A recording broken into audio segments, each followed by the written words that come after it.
All I know is that my daughter and my granddaughter were killed. That's it. They were shot. I know nothing else. They didn't do their job.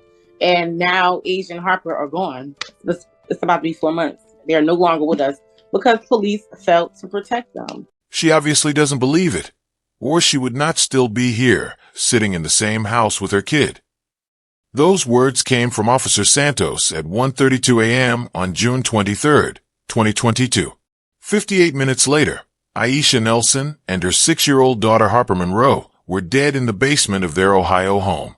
And this wasn't even the first time police had dismissed her cries for help that night. It was 11:45 in the morning when Aisha's father made the welfare check call. His voice cracked as he told dispatch he couldn't reach his daughter, and something felt wrong. Officers Santos and Moore responded to 337 Burley Avenue in Dayton.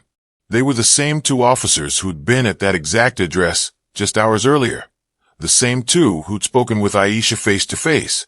The same two who'd left her alone with the man she said was going to kill her. When they entered through the basement door, they found Aisha's body first. She'd been shot 4 times. Her daughter Harper was 6 feet away. 2 gunshot wounds, still in her pajamas.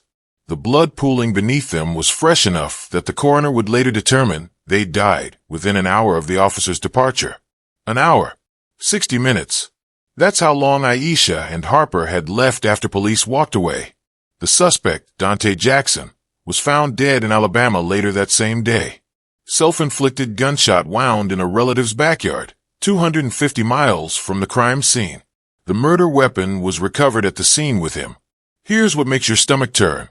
It was Aisha's own gun, a 9mm she'd purchased legally for protection when she moved to Ohio. The body cam footage shows her begging, literally begging Officer Santos and Moore to take that gun from the house. She told them exactly where it was. She told them Dante had access to it. She told them she was afraid he'd use it. They didn't take it. They didn't even look for it. They left it right there in the closet where she said it was. But here's what makes this story different from every other domestic violence case you've heard. This wasn't about a woman who never called for help. Aisha called 911 3 separate times that night. This wasn't about warning signs being missed. Every single high-risk indicator was documented and ignored. This wasn't even about undertrained officers making rookie mistakes. These were officers who knew department policy, who'd handled dozens of domestic violence calls, who had the tools and the training to save 2 lives. They just chose not to use them. Before we go further, Harper was 6 years old. She called out for help that night too, but her voice wasn't recorded. Only her mother's was. And if you're watching this right now and you don't subscribe, you're telling me that Harper's story, and the stories of thousands of children like her, aren't worth a single click. I'm not asking you to pay anything. I'm asking if you care enough to remember their names. Subscribe if you think these stories deserve to be told. Or don't, and explain in the comments why some victims matter less than others. I'll wait. Let me tell you about the Aisha Nelson that the news coverage conveniently left out. She wasn't just a domestic violence victim with a tragic ending. She was a United States Navy veteran who'd served 4 years active duty. Aisha graduated from Dayton Central High School in 2009 and enlisted 3 weeks later. She went through the same boot camp training that turns 18-year-old kids into disciplined sailors. She learned structure, protocol, and crisis management under pressure. Here's the part that makes this whole thing so much worse.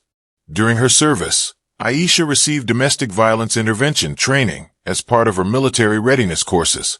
She sat through those presentations about warning signs, escalation patterns, and safety planning. She knew the statistics better than most civilians ever would. She could probably recite the cycle of abuse in her sleep. And yet, she ended up dead in a basement in Ohio because she thought she could manage the situation herself.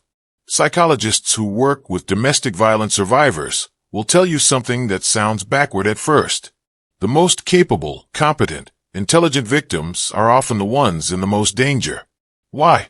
Because they genuinely believe they're smart enough, strong enough, or strategic enough to control an uncontrollable person. Aisha had literally been trained to handle high-stress confrontations. She'd been taught de-escalation tactics. In her mind, she probably thought she could talk Dante down, wait him out, or plan her exit perfectly. That confidence killed her. Aisha had a twin sister named Angela. Not just any sister, but the kind of twin who says she could feel when something was wrong even from 3 states away. Angela lived in New Jersey on June 23rd, and she told investigators later that she woke up at 3 in the morning with a feeling she described as drowning while standing up. She tried calling Aisha 6 times. Every call went to voicemail. By the time Angela got through to their father and convinced him to do a welfare check, it was too late. Here's what Angela revealed in her lawsuit deposition that breaks my heart. She and Aisha had made a pact when they were 12 years old. If either one of them was ever in real danger, they'd call the other one first, no matter what. No pride, no embarrassment, no excuses. Just call. Aisha broke that pact the night she died. She never called Angela. She never told her twin sister that she'd moved in with someone who was draining her bank account and threatening her life. When Angela asked her why during a visit 2 weeks before the murder, Aisha said she didn't want Angela to know she'd made a mistake moving to Ohio. Pride. That's what Angela said it was. Aisha had been so confident about her fresh start, so sure she could build a stable life for Harper in a new city, that admitting it was all falling apart felt like failure. She'd rather handle a man with a gun than admit to her sister that she needed help. Angela's victim impact statement at the settlement hearing was 2 sentences long. My sister called the police 3 times instead of calling me once. I would have driven 600 miles that night. Now let's talk about Harper Monroe, because she wasn't just collateral damage in her mother's tragedy. Harper was 6 years old, described by her kindergarten teacher as unusually perceptive for her age. School records that came out during the lawsuit show that Harper had drawn concerning pictures in class. One of them showed a stick figure man holding what the teacher identified as a gun. Another showed a little girl hiding under a bed while 2 adults argued in another room. The school counselor called Aisha twice about Harper's drawings and what they called anxiety-related behavior changes. Aisha's response both times was that Harper was just adjusting to the move from New Jersey, adjusting to a new school, adjusting to Mommy's new friend living with him. She promised the counselor it was temporary stress, nothing to worry about. The counselor made notes in Harper's file that she wasn't convinced, but she had no concrete evidence of abuse or neglect. Just a feeling. Just drawings. Just a 6-year-old who'd stopped smiling as much. Here's the detail that makes me physically sick. Harper's last FaceTime call with her grandmother was at 9:47 p.m. on June 22nd, less than 6 hours before she died. The grandmother testified that Harper seemed distracted, kept looking off camera, and wouldn't talk much. When her grandmother asked if everything was okay, Harper whispered, "Mommy's friend is scary." Then Aisha's voice came from off-screen telling Harper to say goodnight, and the call ended. The grandmother didn't know who Mommy's friend was. She'd never met Dante. She assumed Harper meant a neighbor or someone from school. She didn't find out what Harper meant until she identified her granddaughter's body at the coroner's office. That's the thing about 6-year-olds. They tell you everything if you know how to listen. Harper was screaming for help in crayon drawings and whispered FaceTime warnings. The adults around her just didn't hear it until it was too late.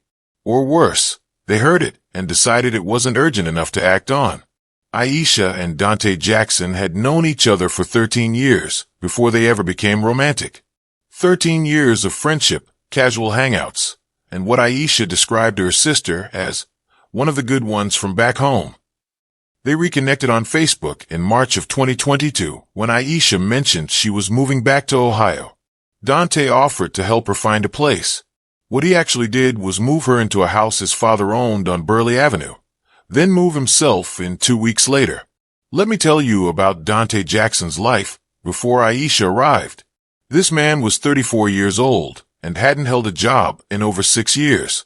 His entire existence was funded by his father, who owned 4 or 5 houses on the same block in Dayton. Dante lived rent-free in one of them. No bills, no responsibilities, no ambition beyond his PlayStation. His social media accounts, which are still accessible, show a gaming obsession that bordered on pathological. 14 to 16 hours a day streaming Call of Duty and Madden. Here's where it gets disturbing.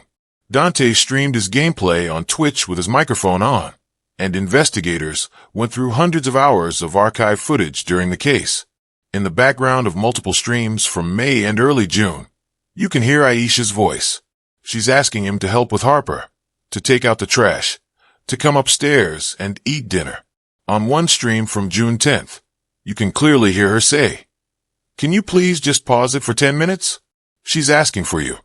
His response, caught on a hot mic while he thought he was muted. "I'm in a rank match. Handle your kid." Your kid. Not our household. Not our life together.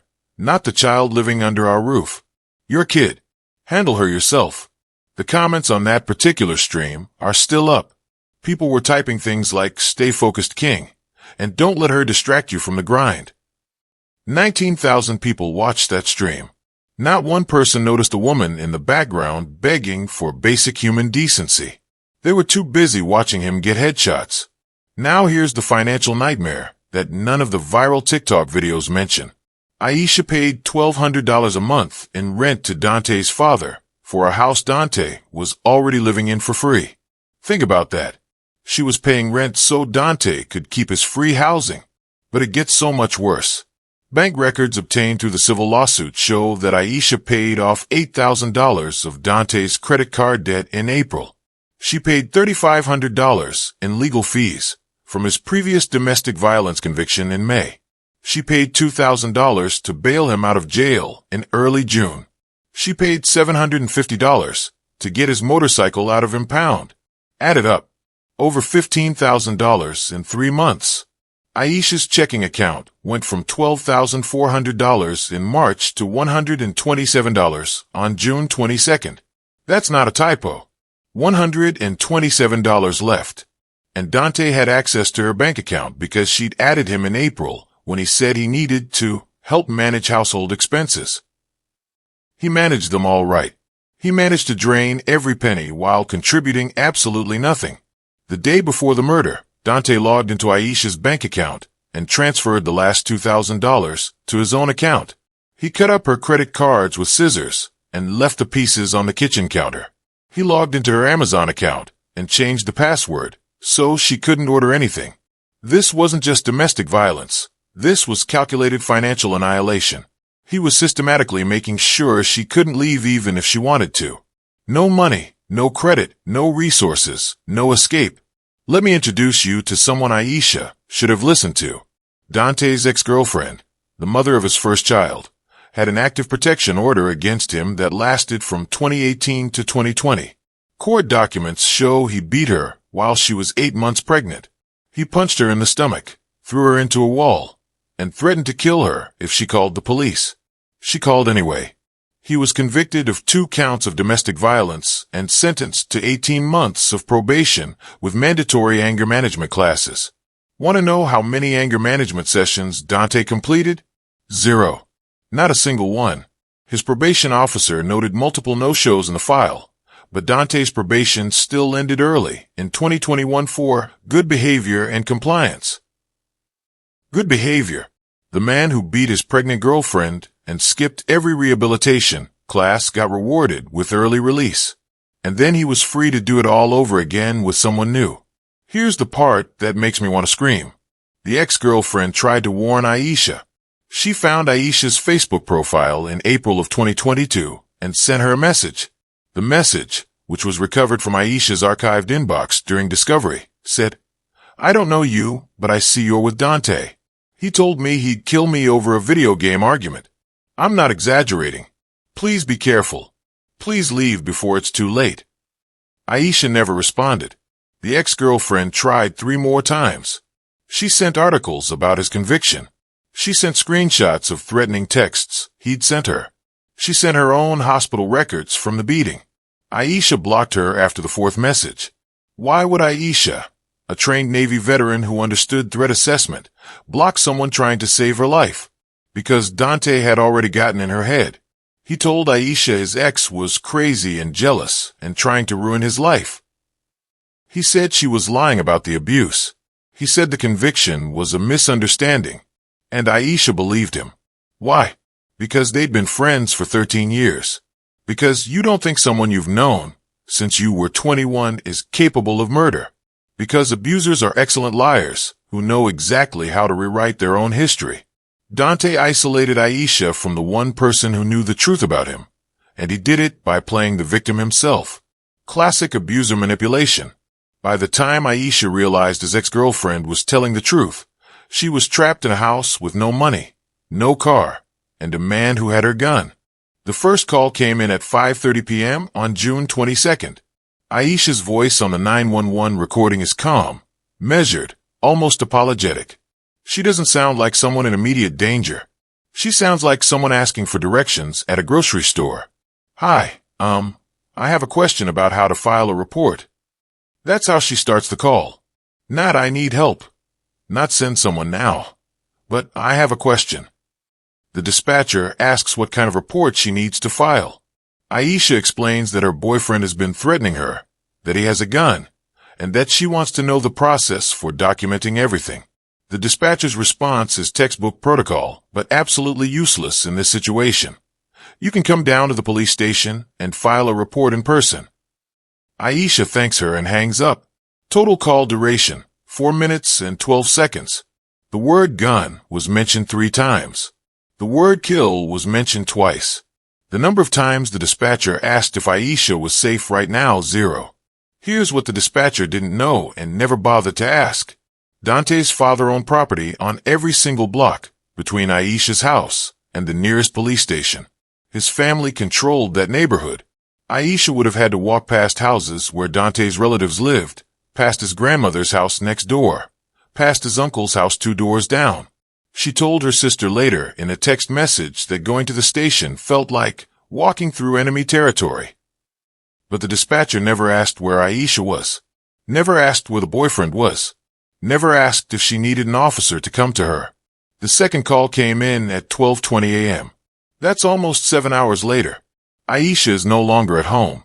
She's sitting in her car in the Family Dollar parking lot on Salem Avenue with Harper asleep in the backseat. You can hear it in her voice now. The calm is gone. She's anxious, talking fast, watching her surroundings. I called earlier about filing a report, and I need someone to meet me here because I don't want them to show up at the house. The dispatcher asks why she doesn't want officers at the house. Aisha explains that his family lives on every side of her, that his grandmother is literally next door, that if police cars pull up everyone will know, and it'll make things worse. She's thought this through. She's trying to protect herself and Harper by staying away from Burleigh Avenue. The dispatcher tells her an officer will be sent to her location and to stay in the car. Aisha says okay. She waits. Here's what actually happened according to dispatch logs that came out in the lawsuit. Officers were assigned to meet Aisha at the Family Dollar at 12:23 a.m. At 12:29 a.m., those same officers were diverted to a shots fired call 6 blocks away. That shots fired call turned out to be fireworks. Teenagers setting off leftover 4th of July fireworks in an alley. But nobody told Aisha her officers had been diverted. Nobody called her back. Nobody sent different officers. Aisha waited in that parking lot for 43 minutes. The time-stamped security footage from Family Dollar shows her car sitting under the light pole, engine running, Harper visible in the back seat. At 1:04 a.m., Aisha's car pulls out of the parking lot and heads east. Dispatch records show she called back at 1:07 a.m. and told them she was going home because nobody came. The dispatcher apologized and said officers had been busy with an emergency. No follow-up call was scheduled. No officer was assigned to check on her in the morning. Aisha drove Harper back to 337 Burleigh Avenue, back to the house with the gun, back to the man who'd been texting her for the last hour asking where she was. She had no money for a hotel. She had no family in Ohio. She had nowhere else to go. So she went back to the place she'd just spent 7 hours trying to escape. And she must have known, somewhere deep down, that she'd just made a fatal mistake. The third call that night didn't come from Aisha. It came from Dante at 1:32 a.m. His voice is completely different from hers. He's loud, aggressive, playing the victim so convincingly you'd think he was the one in danger. My girlfriend went crazy and tore up the whole house. She's threatening me. I need someone here now. Dispatch timestamps tell you everything you need to know about whose emergency mattered more. 1:32 a.m. Dante's call received. 1:38 a.m. Officers Santos and more dispatched. 1:50 a.m. Officers arrive on scene. Let me break that down for you. Aisha called 3 times over 8 hours and got nobody. Dante called once and got 2 officers at his door in 18 minutes. The same 2 officers who'd ignored Aisha's earlier calls. They showed up for him immediately. Bodycam footage shows Officer Santos and more arriving to find Aisha sitting on the front porch. She's calm again, back to that apologetic tone, trying to explain everything without sounding hysterical. She tells them Dante grabbed the gun from the closet and threatened her. She tells them she's afraid for her daughter. She tells them she tried to get help earlier and nobody came. Meanwhile, Dante is in the basement playing victim, telling officers Aisha is mentally unstable and making things up. There are 2 children in that house. Harper, who's 6, and Dante's daughter from his previous relationship, who's 9. You can hear both of them crying upstairs throughout the entire body cam footage. Audio enhancement done by the family's forensic expert isolated their voices. Harper says, "Mommy, I'm scared," at the 22-minute mark. That's 22 minutes into a 34-minute police encounter. Officer Santos and more were on that scene for over half an hour and never once went upstairs to check on those children. They never asked to see the children. They never verified the children were safe. They never separated the children from the situation. Those little girls spent 34 minutes listening to their parents argue with police, not knowing if someone was going to get arrested, not knowing if they were safe. Harper's voice comes through the enhanced audio 3 more times. "Is mommy okay?" at the 26-minute mark. "I want my mommy," at the 29-minute mark. Complete silence after that. Officers Santos and more left that house at 2:24 a.m. without ever laying eyes on Harper Monroe. They never saw the 6-year-old, who would be dead in less than an hour. They never checked on the child whose mother had called 911 3 times begging for help. Harper was invisible to them. And maybe if they'd gone upstairs, if they'd seen her scared little face, if they had to look into the eyes of the child they were leaving behind, maybe they would have made different choices. But they didn't go upstairs. So they didn't have to see what their decisions would cost. Bodycam timestamp 000347.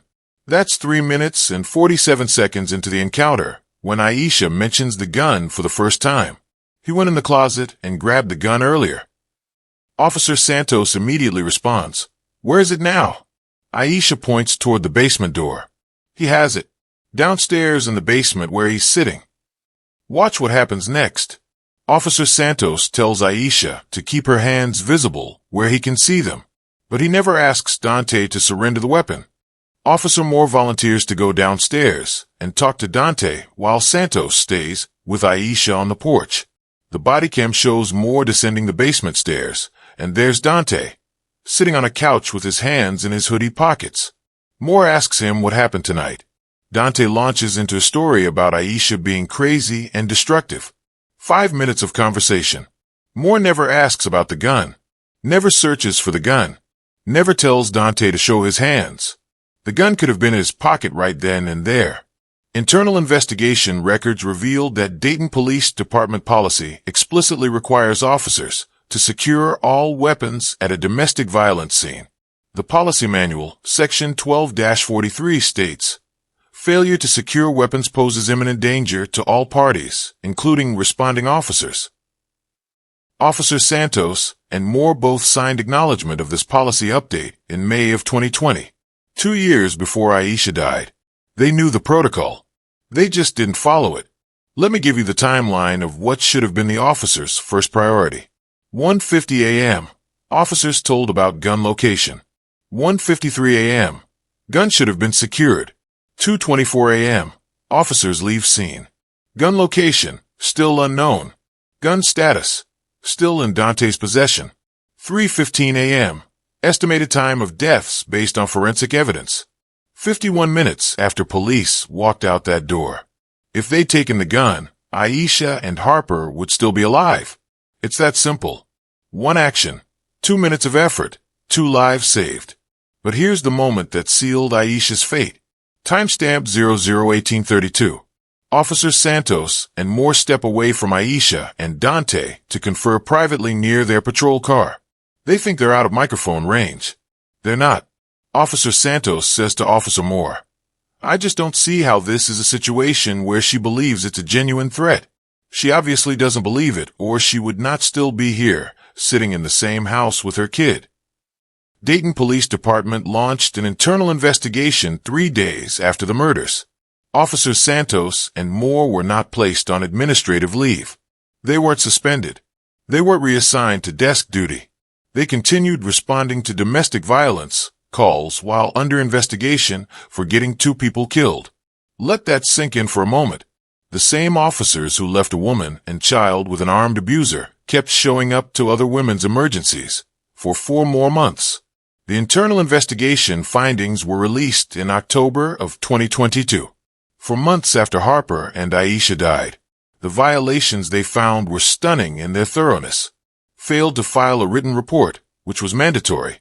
Failed to conduct a lethality risk assessment, which was mandatory. Failed to secure a weapon at a domestic violence scene, which was mandatory. Failed to offer victim resources or advocacy services, which was mandatory. Failed to check on the welfare of children present, which was mandatory. 5 separate policy violations. 5 mandatory procedures ignored. The punishment for letting 2 people die through gross negligence, a 160-hour suspension. That's 30 working days. A written reprimand in their personnel files. And additional training on domestic violence response protocols. Both officers kept their jobs. Both officers are still employed by Dayton Police Department today. Officer Santos was actually promoted to sergeant in March of 2023. 9 months after Aisha Nelson called for help and got his voicemail instead. Aisha's mother gave a statement at the disciplinary hearing that lasted 11 seconds. "My daughter and granddaughter are dead, and their punishment is a month off work." She walked out of the hearing room and never came back. The family's attorney had to physically stop her from going to the media that same day because it would have compromised the lawsuit. She stayed silent for 8 more months while the legal process moved forward. 8 months of keeping her rage inside while Officer Santos got his promotion. The civil lawsuit filed by Aisha's family opened discovery that revealed things even more disturbing than the individual failures. Dayton Police Department had 47 domestic violence-related homicides between 2018 and 2022. In 31 of those cases, police had prior contact with the victim before the murder. In 19 cases, police had been called within 24 hours of the killing. Those aren't outliers. That's a pattern. That's a system failing on purpose. Let me walk you through what Officer Santos and Moore should have done, step by step, using the exact protocols they were trained on. First priority, secure the weapon immediately. Aisha told them exactly where it was. The gun was in the upstairs bedroom closet. It would have taken 2 minutes to walk upstairs, retrieve the weapon, and secure it in their patrol car. 2 minutes. 120 seconds between life and death. That's not an exaggeration. That's literally the difference. Second priority, separate the parties permanently for the night. Ohio law gives officers the authority to make warrantless arrests in domestic violence situations when weapons are involved. Dante had made terroristic threats with a firearm. That's a felony. Officers could have arrested him on the spot for domestic violence, for being a felon in possession of a weapon due to his prior conviction, and for child endangerment because he made those threats in front of minors. Any one of those charges would have kept him in county jail for a minimum of 72 hours. 72 hours would have changed everything. In 3 days, Aisha could have accessed her bank account and figured out he drained it. She could have contacted her family in New Jersey and arranged to leave. She could have filed for an emergency protection order. She could have gathered her documents, packed her essentials, and relocated safely with Harper. 72 hours was all she needed. Instead, Officer Santos and Moore left Dante there with a gun and gave Aisha 51 minutes. Third priority, document everything. Ohio requires officers to file a written domestic violence report for every single call, even if no arrest is made. The report takes approximately 10 minutes to complete. It creates a paper trail. It establishes a pattern. It gives prosecutors evidence if the situation escalates. Officers Santos and Moore filed nothing. When Aisha's father called for the welfare check the next morning, The dispatcher had no record that police had been to that address the night before. No flags in the system. No warnings. Nothing. Fourth priority. Connect a victim with advocacy services. Dayton has a 24/7 domestic violence hotline that sends advocates directly to police scenes.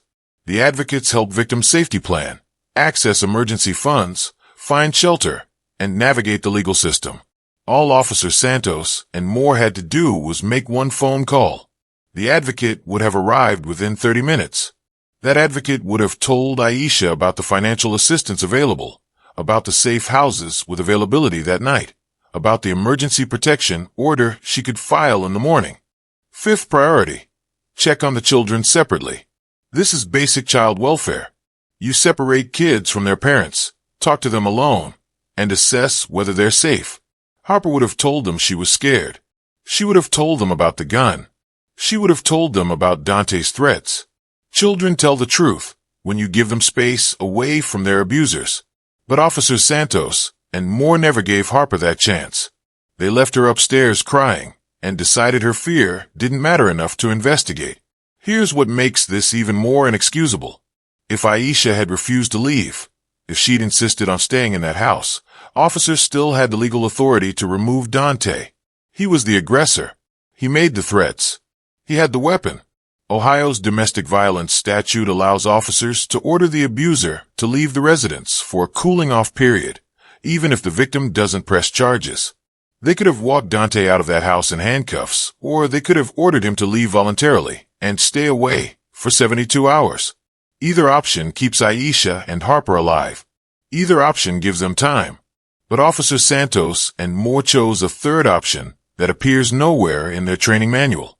They left an armed abuser in the basement with his victims upstairs and called it separating the parties. Their solution was to have Dante stay in the basement and Aisha stay upstairs. They didn't even check if the basement had a separate entrance. It didn't. To get upstairs, Dante had to walk through the main living area where Aisha and Harper would be sleeping. The security camera footage from the neighbor's house tells you exactly when their separation plan failed. 2:47 a.m., basement light goes off. 2:51 a.m., living room light turns on. 2:58 a.m., upstairs bedroom light turns on. 3:02 a.m., bright flash visible through upstairs window, consistent with muzzle flash from a firearm. 3:15 a.m., Dante's car leaves the driveway. 28 minutes. That's how long it took for everything Officers Santos and Moore promised would keep Aisha safe to completely fall apart. This case reveals the gap between policy and practice that's killing women across this country. Every single police department in America has domestic violence protocols. They're written by experts. They're based on decades of research. They're designed specifically to prevent cases like Aisha's. But here's the problem. Policies don't save lives. Officers following policies save lives. And when officers decide that a victim isn't credible enough, isn't scared enough, isn't cooperating enough, those policies become worthless pieces of paper. The question everyone asks is, why didn't Aisha just leave? But that's the wrong question. The right question is, why did two trained professionals leave a woman and child with an armed abuser after she called for help 3 times? Why did officers with body cameras, with policy manuals, with backup available, with all the power and authority of the state behind them, choose to do nothing? Sometimes the call is coming from inside the system. Sometimes the people who are supposed to protect you are the ones who fail you. Harper Monroe would be 8 years old today if she'd lived. She'd be in 3rd grade. She'd probably still love the color pink, like her mother told the officers that night. She'd probably still have her mother if Officers Santos and Moore had spent 2 minutes securing a gun. Aisha's family established the Harper's Hope Foundation with the settlement money from their lawsuit. The amount was never disclosed, but the foundation's mission is clear. Train police officers on domestic violence response so no other child dies, like Harper did. Harper's Hope has trained over 200 officers in 3 states so far. They use Aisha's case as the primary example of what not to do.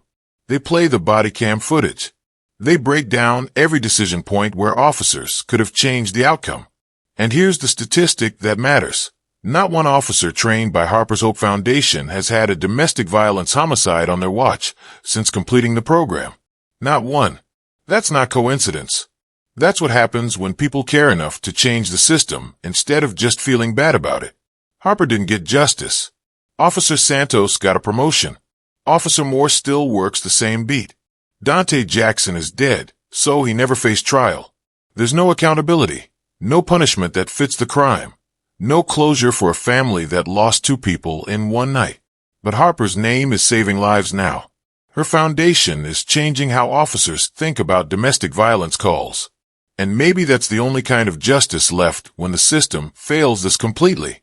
Here's the truth nobody wants to say out loud. Harper Monroe is dead, and you watching this video won't bring her back. But subscribers are the reason I can keep investigating cases like this. The reason I can get court documents, hire forensic experts, and force these uncomfortable conversations that make people in power squirm. Non-subscribers? You're just witnesses. You saw what happened to Harper, and you'll forget her name by tomorrow when the algorithm feeds you the next tragedy. So here's my question. Which one are you? If you genuinely care about holding systems accountable, subscribe. It costs you nothing. If you don't, I need you to do something for me. Go to the comments and explain why Harper's story wasn't worth one click. Explain why you'll watch a child's murder get analyzed for 25 minutes, but won't tap a button to make sure her story reaches people who can actually change things. I'll read every single excuse. And if your excuse is, I don't subscribe to anyone, then you've just told me exactly how much you care. This channel exists because people subscribed and demanded this kind of investigation. Harper's Foundation exists because people demanded change after her death. What will you exist for? Will you be someone who helped amplify the voices of victims? Or will you be someone who consumed their tragedy and moved on? The comment section is right there. Tell me which one you are.